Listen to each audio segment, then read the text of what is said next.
नमस्कार दोस्तों, क्या आपने गौर किया है कि कुछ ही दिनों में चीनी इतनी महंगी क्यों हो गई? क्या वजह है? इसके पीछे का राज क्या है? आइए समझते हैं बहुत ही आसान सा भाषा में कि क्या वजह है कि चीनी इतनी महंगी और क्यों इतना परेशानी उठाना पड़ रहा आप लोग।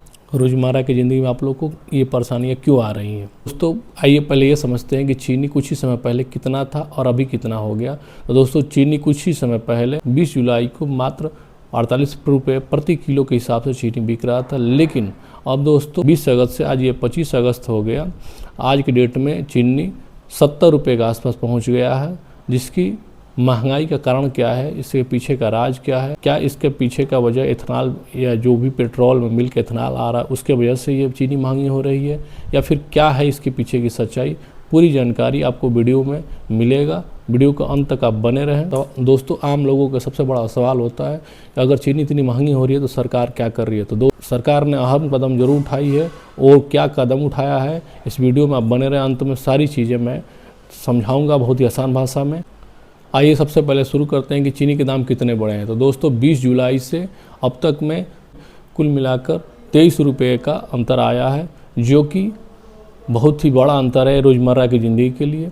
यह बढ़ोतरी क्यों आई है आम आदमी के लिए बहुत छोटी बात नहीं, बहुत बड़ी बात है ये, क्योंकि इसका उपयोग हर जगह मिठाई, केक, बिस्किट, पेय पदार्थ, आइसक्रीम, बेकरी, तमाम जो भी खाद्य पदार्थ है उसमें इसका उपयोग किया जाता है। इसलिए जब चीनी महंगी होती है तो इसका असर सिर्फ़ और सिर्फ घर के किचन पर नहीं बल्कि दूसरे उत्पादों के कीमतों पर भी पड़ता है। अब धीरे धीरे वो असर आपको दिखने को मिलेगा। अब आता है सवाल, क्या एथेनॉल इसकी वजह तो नहीं है, जो कि हमारे पेट्रोल में 20% एथेनॉल मिलकर आ रहा है, या गन्ने से एथेनॉल बनाने की वजह से हमारी चीनी इतनी महंगी तो नहीं हो गई? तो सोशल मीडिया और कई चर्चाओं में यह दावा किया जा रहा है जो सरकार एथेनॉल नीति के कारण गन्ने से बनने वाली चीनी का इस्तेमाल कम हो गया है और इसी वजह से चीनी महंगी हो गई है। लेकिन सरकार ने इस दावे को खारिज करते हुए कहा है, सरकार का कहना है कि एथेनॉल के लिए चीनी का डाइवर्जन पहले की तुलना में बहुत कम हुआ है। यानी कि सरकार के आंकड़ों के मुताबिक ऐसा नहीं हुआ है कि लगातार ज़्यादा से ज़्यादा चीनी एथेनॉल बनाने में जा रही, ऐसा नहीं है, बल्कि चीनी में एथेनॉल की ओर डाइवर्जन का हिस्सा कम हो गया है। जी हाँ दोस्तों, इसके अलावा एथेनॉल उत्पादन में सिर्फ और सिर्फ गन्ना का उपयोग नहीं होता, बल्कि सरकार के अनुसार एथेनॉल का उत्पादन बहुत बड़ा हिस्सा अनाज से, खासकर मक्का से, और ऐसे ही कुछ और अनाज है जो कि उनका मुख्य स्रोत है, उसी से एथेनॉल बनाया जाता है। इसलिए सरकार का तर्क है कि मौजूदा चीनी महंगाई को सिर्फ एथेनॉल के खाते में डालना सही नहीं होगा, अर्थात एथेनॉल की वजह से चीनी की इतनी महंगाई नहीं बढ़ी है। लेकिन फिर चीनी महंगी क्यों हुई है, ये सबसे महत्वपूर्ण सवाल है।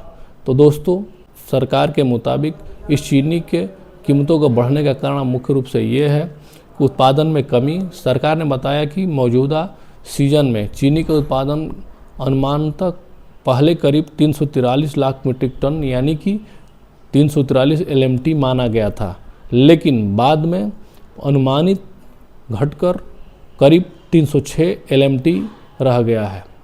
जी हाँ दोस्तों, उसमें कमी पाई गई है, जो कि करीब करीब आपका 37 LMT कमी पाई गई है। कि किसी भी चीज़ की उत्पादकता कमी हो और मांग वैसी की वैसी बाज़ार में बनी रहे तो जाहिर सी बात है कि दोस्तों उसके रेट में अंतर आएगा, रेट बढ़ेगा।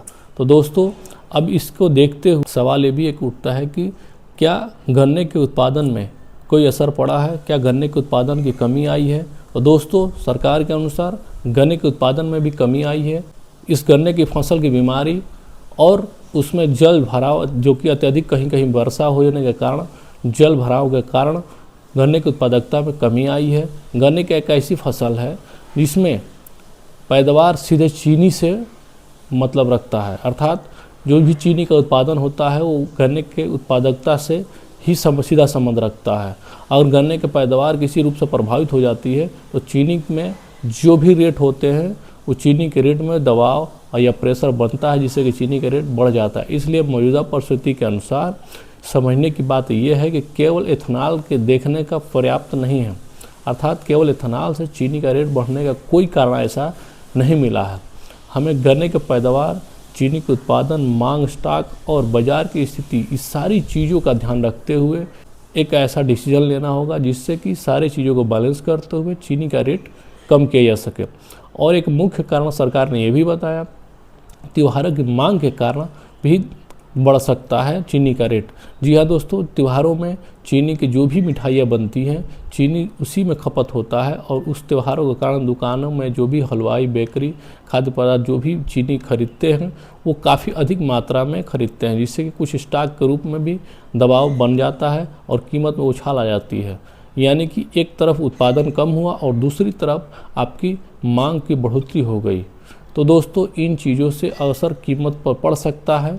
जी हाँ दोस्तों, और सबसे लास्ट और अहम सवाल आता है कि सरकार ने इस महंगाई में क्या कदम उठाया है। तो दोस्तों अब बात करते हैं कि सरकार ने सबसे बड़ा कदम उठाए हैं कि चीनी की उपलब्धता बढ़ाने और कीमतों पर नियंत्रण रखने के लिए सरकार ने 10 लाख मीट्रिक टन यानी कि 10 LMT कच्ची चीनी के ड्यूटी फ्री आयात की अनुमति दी है। जी हाँ दोस्तों, एक साफ बात समझ लीजिए कि 10 लाख टन कच्चे गन्ने का आयात नहीं है, बल्कि सरकार ने 10 lakh metric ton raw sugar यानी कि कच्ची चीनी के आयात के लिए अनुमति दिया है। और इससे घरेलू बाज़ार में चीनी की उपलब्धता बढ़ाने की कोशिश की जाएगी, जिससे कि हमारे बाज़ार में जो भी सप्लाई बढ़ती है और कीमतों पर बढ़ोतरी में दबाव में कमी हो सकता है, जिससे कि चीनी हमें कम रेटों में मिलेगा। और साथ में सरकार ने स्टॉक लिमिट भी लगाई है। जी हाँ दोस्तों, जो भी व्यापारी बंधु स्टॉक को बढ़ाकर अपना ज़्यादा कर लिए हैं और स्टॉक में आपको देखने को मिलेगा कि जो पहले स्टॉक जमाखोरी के रूप में लोग कर रहे थे, अब वो स्टॉक लिमिट लगा दिया गया है। इससे संभावना बनी है कि हमारे चीनी के रेट में कमी आएगी। और साथ ही साथ डीलरों के लिए 400 टन तक की स्टॉक सीमा प्रदान किया गया है। जी हाँ दोस्तों, यह बहुत बड़ी बात है कि बड़े खरीदारों के लिए स्टॉक रखने पर सीमा तय की गई है। इसका मकसद यह सुनिश्चित करना है कि बाज़ार में उपलब्ध चीनी का बड़ा हिस्सा कुछ लोगों के पास ना हो जाए, बल्कि हर एक स्तर तक पहुँचे, जिससे चीनी के रेट में कमी हो और हम लोगों के बीच चीनी का रेट कम से कम मिले। तो दोस्तों अब एक और महत्वपूर्ण सवाल उठता है, क्या एथेनॉल एकदम जिम्मेदार नहीं है? एथेनॉल से कोई मतलब नहीं चीनी के रेट का? तो नहीं दोस्तों, चीनी के रेट में एथेनॉल का सीधा संबंध अगर ना हो, लेकिन इनडायरेक्टली संबंध पूरा है, क्योंकि एथेनॉल गन्ने से ही बनता है और चीनी भी गन्ने से ही बनता है। तो दोस्तों एथेनॉल असर ज़रूर डाल रहा है, ये कहीं हम मना नहीं कर सकते इस चीज़ को, लेकिन दोस्तों ये नहीं कह सकते कि सीधा एथेनॉल से ही सारा प्रक्रिया है। मामला अब ये सीधा ये नहीं समझना है कि अगर कोई भी चीज़ हमारी बिस्किट, मिठाई, केक, बेकरी उत्पाद, आइसक्रीम, पेय पदार्थ जो भी उत्पादन है, इसमें चीनी का असर ज़रूर है। आने वाले दिनों में क्या होगा चीनी का रेट और क्या होगा, सबसे बड़ा सवाल तो ये भी आता है। तो दोस्तों एक अनुमान लगाते हैं कि चीनी के दाम में बढ़े वापस नीचे आएंगे, या पक्का अनुमान लगाना मुश्किल है, लेकिन सरकार ने जो कदम उठाया है उसका उद्देश्य साफ है कि बाज़ार में पर्याप्त चीनी हो, जमाखोरी बंद हो, कीमतों पर नियंत्रण रखना हो।